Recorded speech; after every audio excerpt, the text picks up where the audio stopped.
We got big game reveals this week, updates on big promising upcoming games, and way more. I'll tell you all the biggest gaming news stories, so let's go. Starting with Judas, the new game from Ken Levine. We namely got new gameplay and interviews where the creator of BioShock tries to explain what his new game is. Because yes, at first sight it looks a lot like BioShock, and the core gameplay where you have a gun in your right hand and magical powers in your left is of course familiar. But new though is a hacking power, because everything on the Mayflower, the ship we will be exploring, is a robot. So that means that you can hack them to leak oil on the ground, so you can set multiple enemies on fire with your fire ability, or you can simply have them blow up near other targets. But the biggest gameplay change is in fact that we now have major choices that should impact the game in multiple ways, and these can be narrative choices, but also the missions you choose to do, or which part of the ship, which is basically the size of a city, that you choose to explore. So it should not be linear at all, and there will be multiple endings, but the game is much more ambitious than that.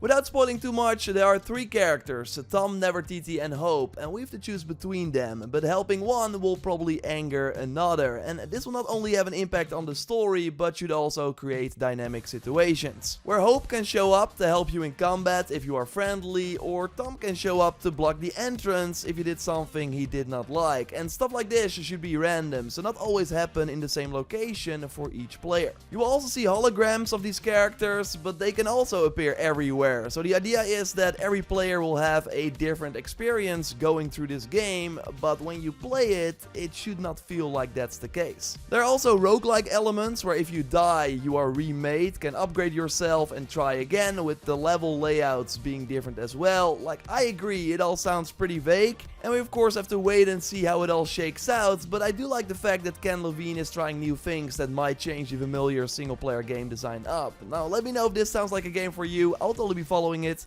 and I keep you of course posted here. Oh, and it should not be set in the BioShock universe, at least that's what he is saying. We will see about that. And actually this week we did learn that a real BioShock game is of course still in the works, with the official account sharing a chef emoji when someone asked about it.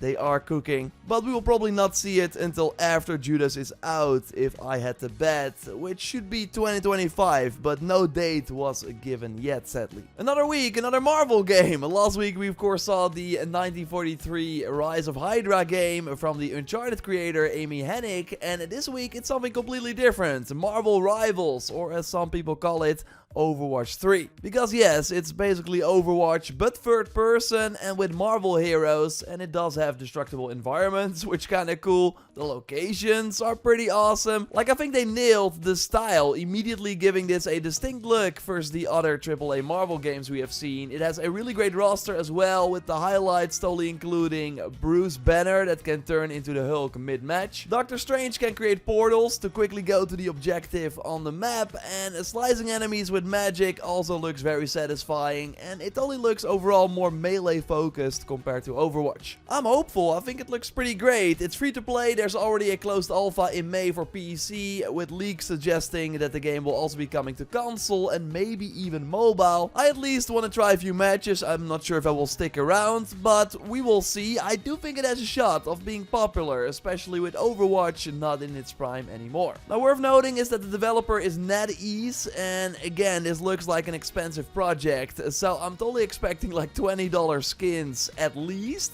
Let's hope that Disney is kind of holding them back to avoid another Star Wars Battlefront 2 situation. But yeah, the microtransactions for this one could be a make or break. Let me know if you're hyped in the comments down below. Now let's look at an update from the Days Gone studio and way more. Of course, if you like the video so far, leaving a like would really help me out, and subscribe because I post one of these gaming news roundup videos every Sunday. So we know that the team behind Days Gone is hard at work on a new IP that includes multiplayer and builds upon the open world systems of Days Gone. Well, gameranx now spotted a job listing for a lead project manager that needs to have hands-on game development experience in leadership roles, shipping AAA live service games. Basically confirming that the Days Gone spiritual successor will be a live service title, and I know the immediate reaction would be, oh no, but I don't think this is actually that big of a deal. Like, the reason The Last of Us Online was cancelled was because for it to work, Naughty Dog had to completely change into a live service studio to support the game post-launch. And that would of course significantly impact their single player output, like we of course don't want that. The same for Insomniac, and that's probably why they cancelled their Spider-Man multiplayer game. But to be honest, I would not mind it if Sony Benz became a live service team focused on supporting a game with the systems from Days Gone for a long period of time. As you know, I really enjoyed Days Gone, but it's not a Naughty Dog situation where those games would really be missed in the PlayStation lineup. And I think fighting hordes of zombies, if that is one of the systems they will carry over to this new IP, like fighting them together, I think would be a lot of fun. And I actually did enjoy the post-launch stuff they did for Days Gone that introduced a lot of different combat challenges with different playable characters. So I want to remain hopeful. It could be a fun like Helldiver situation for them. But yeah, with them looking at a key role for this, I still think we're probably 2 years away from the release of this new title. Although a reveal at a potential PlayStation showcase in May or June, I think it's likely. I will of course keep you up to date. Now let's do some quick shots and news stories that I will go over quickly. For one, Star Wars Outlaws was rated once again, this time in Australia. Last week in the Sunday video I showed you that usually means that the game is like 60 to 80 days from release, as you see right here. So still fingers crossed that we hear something about the game very soon.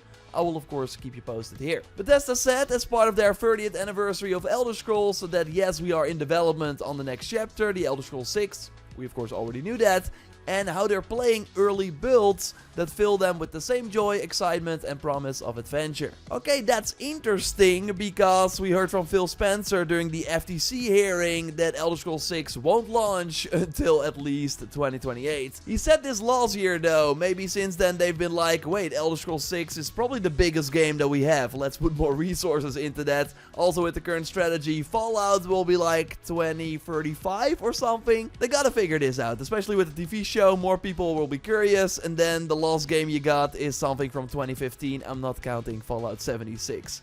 I will follow this and keep you posted, of course. Like the new Witcher game will very likely launch before Elder Scrolls 6, as we this week learned that 2/3 of CD Projekt Red is now working on this next title that will kick off a brand new trilogy. They want to enter the production phase in the second half of this year, which is great to hear. Like, I think 2026 might be in the cards, we will see. And we also got this image with everything that CDPR is currently working on. Sirius is a multiplayer Witcher spin-off that recently restarted, so it's seemingly still far away. The Witcher remake is of course also coming.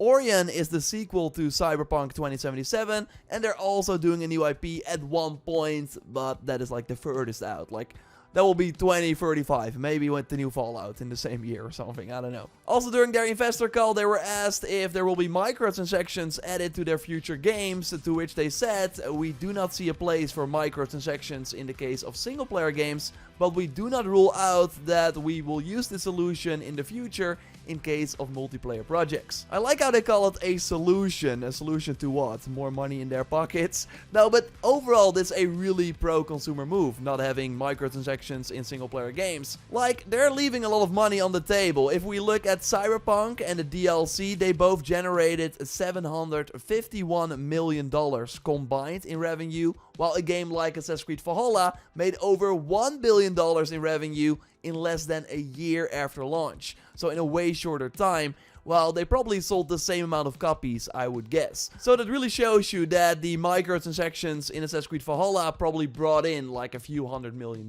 which is kind of crazy. So CDPR is leaving that on the table, but good on them. Again, pro-consumer move. When we hear more about the next Witcher game, I will let you know here. Now, this coming week, we'll probably have some things we don't know about yet. Like last week, the Stellar Blade demo out of nowhere dropped. Totally recommend that you try it out on PS5, as your save game will carry over. Dennis did a stream for it and really enjoyed it. I still have to try it myself and will totally be doing that this week. I'm kind of looking forward to the release now, hearing great things. And we will have more Dragon's Dogma 2 videos, of course, on the channel, and totally some other interesting stuff, with of course a gaming news roundup like this at the end of the week. So subscribe to not miss it, a like on the video would really help me out, and check out last week's gaming news roundup by clicking on the screen talking about Marvel 1943 and way more. I will speak to you very soon. Goodbye.